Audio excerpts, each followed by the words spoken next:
ആകാശക്കൊട്ടാരം. ഒരിക്കൽ അക്ബർ ചക്രവർത്തിക്ക് വിചിത്രമായ ഒരാഗ്രഹമുണ്ടായി. അത് തന്റെ മന്ത്രികളോട് പറഞ്ഞു.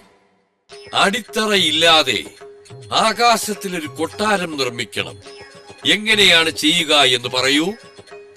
ഇത് കേട്ട മന്ത്രികൾ ആശയക്കുഴപ്പത്തിലായി അന്ധാളിച്ചു നിന്നു.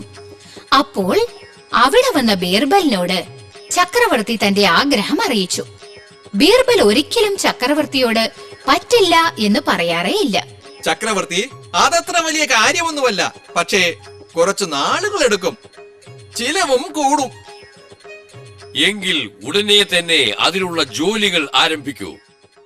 പിറ്റേന്ന് ബീർബൽ തന്റെ ആൾക്കാരെ അയച്ച് 100 തത്തകളെ പിടിച്ചുകൊണ്ടുവരാൻ പറഞ്ഞു.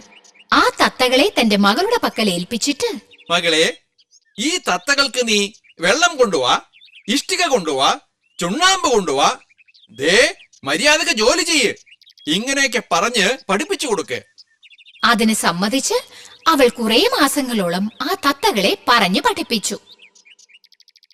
ഒരു ദിവസം ചക്രവർത്തിക്ക് ആകാശക്കൊട്ടാരത്തിന്റെ ഓർമ്മ വന്നു. ഉടനെ ബീർബലിനെ വിളിച്ചു വരുത്തി. എന്താ ബീർബൽ, എന്റെ ആകാശക്കൊട്ടാരം എവിടം വരെയായി?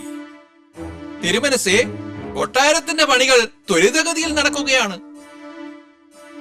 അതെയോ? സന്തോഷം. എനിക്കൊന്ന് കണ്ടാൽ കൊള്ളാം. ശരി തിരുമനസേ, നാളെ കാണാം.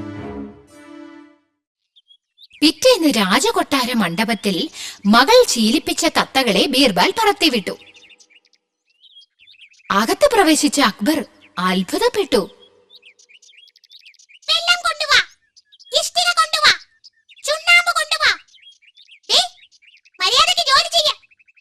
ഇങ്ങനെ ഉച്ചത്തിൽ പറഞ്ഞുകൊണ്ട് തത്തകൾ അങ്ങുമിങ്ങും പാറിപ്പറന്നു.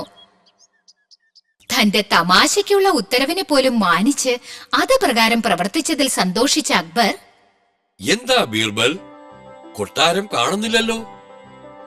ചക്രവർത്തി, ആകാശത്തിൽ നിർമ്മിച്ചത് കൊണ്ടാണ് അങ്ങേക്ക് കാണാൻ പറ്റാഞ്ഞത്. നീ അതിബുദ്ധിശാലി തന്നെ. നിന്നെ തോൽപ്പിക്കാൻ ആർക്കും കഴിയില്ല.